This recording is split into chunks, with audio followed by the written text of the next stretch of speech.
Hello students, welcome to 1+1 channel. இன்னைக்கு நம்ம வீடியோல 10th standard chapter 8 exercise 8.2ல 7th sum பார்க்க போறோம். இந்த ப்ராப்ளத்துல பாத்தீங்கன்னா the total marks scored by two students Satya and Vidya in 5 subjects are 460 and 480 with standard deviation 4.6 and 2.4 respectively. Who is more consistent in performance அப்படின்னு கேட்டிருக்காங்க.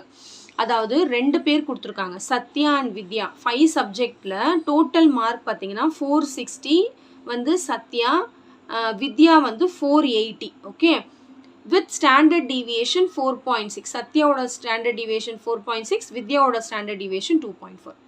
சரி, who is more consistent in performance? அதாவது நம்ம coefficient of variation கண்டுபிடிக்கணும். Coefficient of variation கண்டுபிடிச்சி ரெண்டு பேரில் compare பண்ணி யார் மோர் கன்சிஸ்டன்ட் நம்ம கண்டுபிடிக்க போகிறோம். சரி, இப்போ கோஎஃபிஷியன்ட் ஆஃப் வேரியேஷன் கண்டுபிடிக்கணும்னா ஸ்டாண்டர்ட் டிவியேஷன் வேணும், எக்ஸ் பார் வேணும். இங்கே ஸ்டாண்டர்ட் தனித்தனியாக கண்டுபிடிக்கணும், சத்யாவுக்கு தனியாக, வித்யாவுக்கு தனியாக. ஸ்டாண்டர்ட் டிவியேஷன் கொடுத்துட்டாங்க, எக்ஸ் பார் கொடுக்கல. எக்ஸ் பார் நம்ம தான் கண்டுபிடிக்கணும். எக்ஸ் பார் கண்டுபிடிக்கிறதுக்காக தான் டோட்டல் மார்க்ஸ் கொடுத்துருக்காங்க. அப்போ sum of all observation by number of observation, sum of all observation by number of observation divide பண்ணும்போது நம்மளுக்கு எக்ஸ் பார் கிடச்சிரும். ரொம்ப ஈஸியான சம் தான். ஃபஸ்ட்டு வந்து நம்ம சத்யாவுக்கு கண்டுபிடிப்போம். சத்யாவோட டீட்டெயில்ஸ் பார்த்தீங்கன்னா சிக்மா கொடுத்துட்டாங்க, 4.6ன்னு கொடுத்துட்டாங்க, டோட்டல் மார்க்ஸும் கொடுத்துட்டாங்க, 460ன்னு கொடுத்துட்டாங்க. இப்போ ஃபஸ்ட்டு நான் சத்யாவுக்கு எக்ஸ் பார் கண்டுபிடிச்சிட்டு அதுக்கப்புறம் கோஎஃபிஷியன்ட் ஆஃப் வேரியேஷன். எக்ஸ் பார் பார்த்தீங்கன்னா 460/5, n வந்து 5ன்னு ரெண்டு பேருக்கும் காமன். இப்போ எக்ஸ் பார் ஈக்குவல் டு 460/5 பார்த்தீங்கன்னா 92. இப்போ எக்ஸ் பார் கண்டுபிடிச்சாச்சு. இதை வச்சு CV formula sigma by x bar into 100%. Sigma பார்த்தீங்கன்னா 4.6 பை எக்ஸ் பார் 92 இன்டூ 100%. இது ரெண்டுத்தையும் மல்டிப்ளை பண்ணிடுங்க, 416 வந்துடும் டிவைடட் பை 92. இப்போ நம்ம 2 டேபிளில் இதை கேன்சல் பண்ணிக்கலாம். 2 4s are 8, balance 1 12, 2 6 are 12, 2 2s are 4, 2 3s are 6, 0, 2 2s are 4, 2 3s are 6, 2 1s are 2, 2 1s are 2, balance 1 10, 2 5s are 10. So 115/23.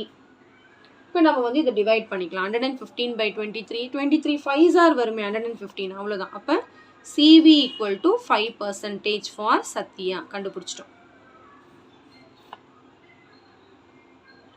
Okay, நான் இப்போ அடுத்து வந்து யார் பேர்? வித்யா. வித்யாவுக்கு இதே மாதிரி கண்டுபிடிக்கணும். ஸ்டாண்டர்ட் டிவியேஷன் கொஷின்லேயே 2.4ன்னு கொடுத்துட்டாங்க, டோட்டல் மார்க்ஸும் கொஷினில் வந்து 480ன்னு கொடுத்துட்டாங்க.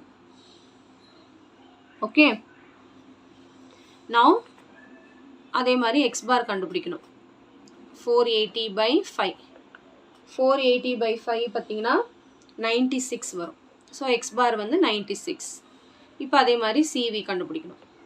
சிக்மா 2.4/எக்ஸ் பார் 96 இன்டூ 100%.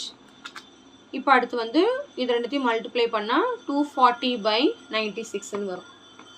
இப்போ நம்ம இதை வந்து டிவைட் பண்ணிக்கலாம் 2 டேபிள். அதே மாதிரி இங்கே என்ன வரும்? 2 4s are 8, 2 6, 2 4s are 8, 2 8s are 16. கரெக்டுங்களா? 2 4s are 8, balance 1 16, 2 8s are. இது வந்து 1s are 2s are 0.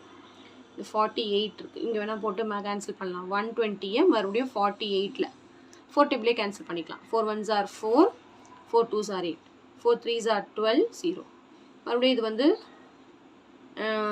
என்ன டேபிளில் கேன்சல் ஆகும்? 2 டேபிளில் கேன்சல் ஆகும். 2 6 are 15. ஸோ 15/6 இப்போ நம்ம டிவைட் பண்ண போகிறோம். 15 6 டேபிளால் 6 2s are 12, பேலன்ஸ் 3, டெசிமல் வச்சு ஒரு 0, 6 5s are 30, பேலன்ஸ் 0. ஸோ இவளோட சிவி பார்த்தீங்கன்னா 2.5%. ஸோ வித்யா அவங்களோட சிவி வந்து 2.5%, சத்யா அவங்களோட சிவி வந்து 5%. இப்போது இதில் கொஷினில் யார் கேட்குறாங்கன்னா மோர் கன்சிஸ்டன்ட் யாருன்னு கேட்குறாங்க. இப்போ நல்லா ஞாபகம் வச்சுக்கோங்க, சிவி பொறுத்த வரைக்கும் எது லெஸ் சிவியோ அவங்க தான் மோர் கன்சிஸ்டன்ட், எது மோர் சிவியோ அவங்க தான் லெஸ் கன்சிஸ்டன்ட். சரிங்களா? அதாவது யாருடைய சிவி வந்து லெஸ்ஸாக இருக்குது, இங்கே எழுதிடலாமா? அங்கே எழுதுகிறேன், பின்னாடி எழுதுறேன்.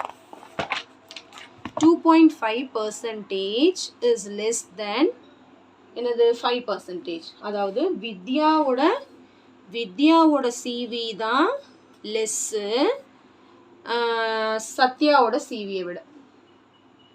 As Vidya CV is less, as Vidya CV is less, Vidya is more consistent. Vidya is more consistent. சரிங்களா? நல்லா ஞாபகம் வச்சுக்கோங்க. சிவியில் வந்து யார் கம்மியாக இருக்காங்களோ அவங்க தான் மோர் கன்சிஸ்டன்ட், யார் அதிகமாக இருக்காங்களோ அவங்க தான் லெஸ் கன்சிஸ்டன்ட். கொஷினுக்கு ஏற்ற மாதிரி பண்ணிக்கோங்க. சரிங்களா? மோர்னா லெஸ்ஸு, லெஸ்ஸுனா மோர், அவ்வளோதான். ரொம்ப சிம்பிள் கான்செப்ட் தான். சரிங்களா? ஈஸி சம் தான், எல்லாமே டைரெக்டாக கொஷினே கொடுத்துட்டாங்க. நம்ம ஜஸ்ட்டு வந்து எக்ஸ் பாரும் கண்டுபிடிச்சிட்டு அப்படியே சப்ஸ்டியூட் பண்ணிட்டோம், அவ்வளோதான். சரிங்களா? ஸ்டாண்டர்ட் டிவியேஷனும் அவங்களே கொடுத்துட்டாங்க. எக்ஸ் பார் மட்டும் நம்ம கண்டுபிடிச்சிட்டு அப்படியே டைரெக்டாக கொஷினில் சப்ஸ்டியூட் பண்ணிட்டோம். அதனால் ரொம்ப ஈஸியாக முடிஞ்சிருச்சு சம்மு. கால்குலேஷன் மட்டும் ரொம்ப கேர்ஃபுல்லாக பண்ணுங்கள். ஓகே?